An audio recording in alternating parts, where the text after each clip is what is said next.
அஸ்ஸலாமு அலைக்கும் வரஹ்மத்துல்லாஹி வபரகாத்துஹு. அன்பார்ந்த OH இஸ்லாம் சேனல் நேயர்களே, எல்லாம் வல்ல ஏக இறைவனுடைய அன்பும் அருளும் நம் அனைவர் மீதும் என்றும் நிலவட்டும்.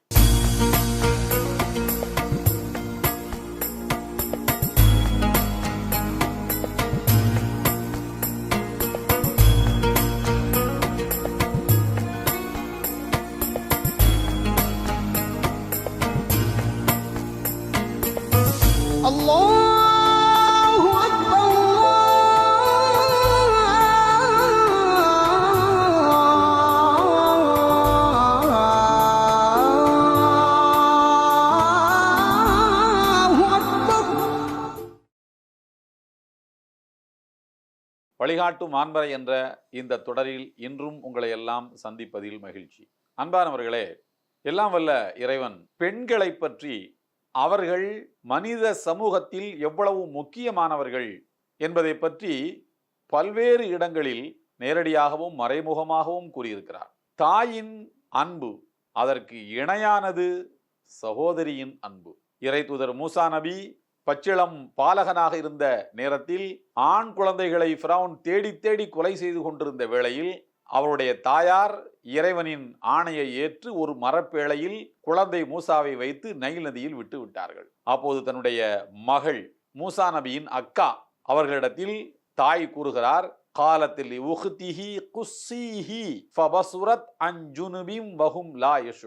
தாயார் மூசா நபியின் அக்காவிடம் சொன்னாராம், மகளே, உன்னுடைய தம்பி மூசாவை மரப்பெட்டியில் வைத்து நைல் நதியில் வைத்து விட்டோம், அவரை பின்தொடர்ந்து செல், அந்த பெட்டி எங்கெல்லாம் போகிறதோ அங்கெல்லாம் நீ போய் கண்காணித்து கொண்டே இரு, உன்னுடைய தம்பிக்கு எதுவும் ஆகிவிடப் போகிறது என்று சொல்லி அனுப்புகிறார்கள். அந்த சகோதரி அந்த நாட்டு மக்கள் அறியாத வண்ணம் அவர்களை சற்று தொலைவில இருந்து கண்காணித்து கொண்டே போனார் என்று எல்லாம் வல்ல இறைவன் கூறுகிறான். அன்பானவர்களே, ஒரு சகோதரியின் பங்கு ஒரு சகோதரனை உருவாக்குவதில் அளப்பெரியது. இதே போல அருள்மறையாம் திருக்குரானில் இன்னொரு சகோதரி பற்றியும் சொல்லப்பட்டிருக்கிறது. அன்னை மரியம் அலைஹிஸ்ஸலாம், இறை தூதர் ஈசா நபி அவர்களின் தாயார் அன்னை மரியம். அவருடைய தாயார் கர்ப்பமுற்றிருந்த போது மரியம் வயத்துக்குள்ளே இருக்கின்றார். ஆண் குழந்தை பிறக்க வேண்டும், அந்த குழந்தை ஒரு பெரிய சமூக மாற்றத்துக்கு வித்திடக்கூடிய குழந்தையாக இருக்க வேண்டும் என்பது அன்னை மரியம் அவருடைய அம்மாவின் கனவென்றால் எதிர்பார்ப்பு.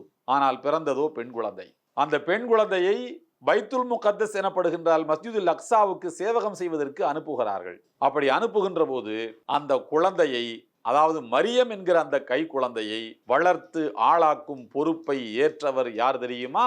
ஹன்னா என்கிற அந்த சகோதரியினுடைய சகோதரி தான். மரியம் அலைஹிஸ்ஸலாம் அவருடைய சின்னம்மா தான் வளர்க்கும் பொறுப்பை ஏற்றார். தன்னுடைய அக்காவின் மகளை வளர்க்கும் பொறுப்பை சின்னம்மா ஏற்கின்றார். இப்படி சகோதரிகளின் தியாகங்கள், உழைப்புகள் திருக்குரானிலே பாராட்டப்பட்டிருக்கின்றன. இறை தூதர் யூசுப் நபி அவர்களுக்கு 12 சகோதரர்கள். ஒரே ஒரு சகோதரி இருந்தால் கூட கிணற்றிலே தள்ள அனுமதித்திருப்பாரா என்கிற ஒரு கேள்வியை வரலாறு நம் கண்முன்னே கேட்டுக்கொண்டே இருக்கிறது. வரலாற்று புகழ்மிக்க அறிஞர் பெருமக்களிலே ஒருவர் இப்னு ஹஜர் அல் அஸ்கலானி, அவரை அமீருல் முஃமினீன் ஃபில் ஹதீஸ் என்பார்கள். நபி மொழிகளை பற்றிய துறையில் அவர்தான் முஃமின்களுக்கு இறை நம்பிக்கையாளர்களின் தலைவர் என்று சொல்வார்கள். அறிஞர்களின் தலைவர். கல் உடைந்தாலும் அவர் சொல் உடையாது. அவர் சொன்னதுதான். எதை சொல்வதற்கு முன்னரும் தெளிந்த ஆய்வுகளோடு தான் அவர் சொல்லுவார், சான்றுகளோடு தான் சொல்வார். ஒரு கல்லை கூட உடைத்து தகர்க்கலாம்.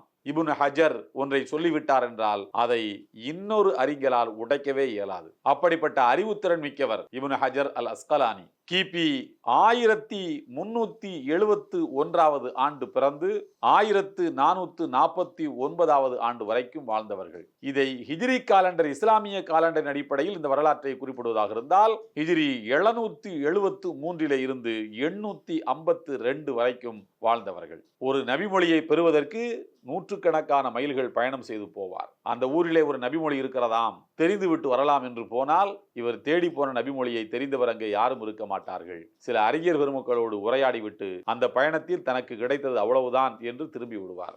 ஒருபோதும் அவர் நபிமொழிகளை பெறுவதில் சமரசம் செய்து கொண்டவர் அல்ல. தனக்கு உண்மையான நபிமொழி என்று தெரிந்தால் மாத்திரம்தான் அவற்றை பதிவு செய்வார். அவர் அறிவுத்துறைக்கு தந்த நூல்கள் இஸ்லாமிய வரலாற்றில் ஒளி விளக்குகள் போன்றவை. அந்த அறிஞர் இப்னு ஹஜர் அல் அஸ்கலானி குறிப்பிடுகின்றார், நான் சிறு வயதிலேயே என்னுடைய தாயை இழந்தவன். என் சகோதரி தான் என்னை வளர்த்தார். ரப்பத்னி உஹ்தி, என் சகோதரி தான் என்னை வளர்த்தார். ஃபதவல்லத் உஹ்தி, என் சகோதரி என்னை வளர்க்கும் பொறுப்பை ஏற்றுக்கொண்டார். கானத் காரியத்தன் காத்திபத்தன், என் சகோதரி ஒரு நல்ல எழுத்தாளர் தெரியுமா உங்களுக்கு? என் சகோதரி திருக்குரானை ஓதுவதிலே பெரிய கெட்டிக்காரர் தெரியுமா உங்களுக்கு? என் சகோதரி அறிவில் தேர்ச்சி பெற்றவர், அறிவிலே ரொம்ப நுட்பமாக ஞானங்களை விளக்கி சொல்வதில் வல்லவர் தெரியுமா உங்களுக்கு என்று சொல்வார்கள். ஒரு நிமிடம் எண்ணி பாருங்கள். தன் சொந்த சகோதரியால் வளர்க்கப்பட்ட இப்னு ஹஜர் அஸ்கலானி தன்னுடைய அக்காவிடமிருந்து எழுத்தாற்றலை பெற்றுக்கொண்டார். தன் அக்காவிடமிருந்து திருக்குரானை ஓதுகின்ற ஆற்றலை பெற்றுக்கொண்டார்கள். தன்னுடைய அக்காவிடமிருந்து அவர்கள் புத்திசாலித்தனத்தை பெற்றுக்கொண்டார்கள். அக்காவால் வளர்க்கப்பட்டவர் உலகத்தில் பெரிய ஞானியானார். அதே போல இறை தூதர் மூசா நபி அவர்களும் தன் அக்காவின் அன்பு மழையில் நனைந்தவர்கள் தான். அன்னை மரியம் அலைஹிஸ்ஸலாம் அவர்கள் எப்படி தன்னுடைய அம்மாவின் சகோதரியால் வளர்க்கப்பட்டார்களோ அதே போல நாம் இன்னும் வரலாற்றிலே பார்க்கின்றோம். எந்த அளவுக்கு சகோதரிகள் ஒரு மனிதனுடைய அறிவு செழுமையிலே பங்கேற்கிறார்கள் என்பதற்கு அன்னை ஆயிஷா ரலியல்லாஹு தஆலா அன்ஹா நபிகள் நாயகம் ஸல்லல்லாஹு அலைஹி வஸல்லம் அவர்களுடைய அன்புமிக்க மனைவி என்பது மாத்திரமல்ல, அறிவில் சிறந்த மனைவி. மொத்த சட்டத்துறையில் சரிபாதி அன்னை ஆயிஷா அவர்களுடைய திருவாயிலிருந்து வெளிவந்தவைதான். அந்த ஆயிஷா அவர்களுக்கு அறிவு பாலை புகட்டியவர், அறிவு திறனை புகட்டியவர் அவருடைய அக்கா அஸ்மா அவர்கள். அந்த அஸ்மா அவர்கள் இந்த அறிவு ஞானத்தை எங்கிருந்து பெற்றார்கள் என்றால் அபூபக்கர் சித்திக் அவர்களிடமிருந்து பெற்றார்கள். இந்த குடும்பம் அஸ்மா நாயகி, அன்னை ஆயிஷா, இந்த குடும்பம் நபிகள் நாயகம் ஸல்லல்லாஹு அலைஹி வஸல்லம் இந்த சன்மார்க்கத்தை எடுத்துரைக்க தொடங்கிய அந்த உதய பொழுதில் இருந்து தியாகங்கள் பல செய்து இந்த சன்மார்க்கத்துக்கு சேவையாற்றி இருக்கிறது. அன்னை அஸ்மா நாயகி அவர்களுடைய அறிவுத்திறனை பாராட்டுகின்ற வகையில் செல்லப்பெயர் சூட்டி நபிகள் நாயகம் அவர்கள் அஸ்மாவை அழைத்திருக்கின்றார்கள், பாராட்டி இருக்கின்றார்கள். எனவே சகோதரிகள் என்போர் ஆணை வளர்ப்பதிலும் தன் சகோதரிகளை வளர்ப்பதிலும் பெரும்பங்கு வகிக்கிறார்கள். அப்படிப்பட்ட சகோதரிகள் எல்லா குடும்பங்களிலும் இருக்க வேண்டும். அக்கா என்பவள் ஒரு சின்ன தாய். அக்கால் கிடைக்கப்பட்ட பெற்ற சகோதரர்கள் பாக்கியமிக்கவர்கள். எனவே சகோதரிகளே, நீங்கள் ஒரு வரலாற்று பெண்மணியாக திகழ்வதற்கு உங்களுடைய சகோதரர்கள் மேல் கூடுதல் அக்கறையை காட்டுங்கள். எல்லாம் வல்ல ஏக இறைவனின் அன்பும் அருளும் நம் அனைவர் மீதும் என்றும் நிலவட்டும். இந்த வீடியோ உங்களுக்கு பிடிச்சிருந்தா லைக் பண்ணுங்க, ஷேர் பண்ணுங்க, கமெண்ட் பண்ணுங்க.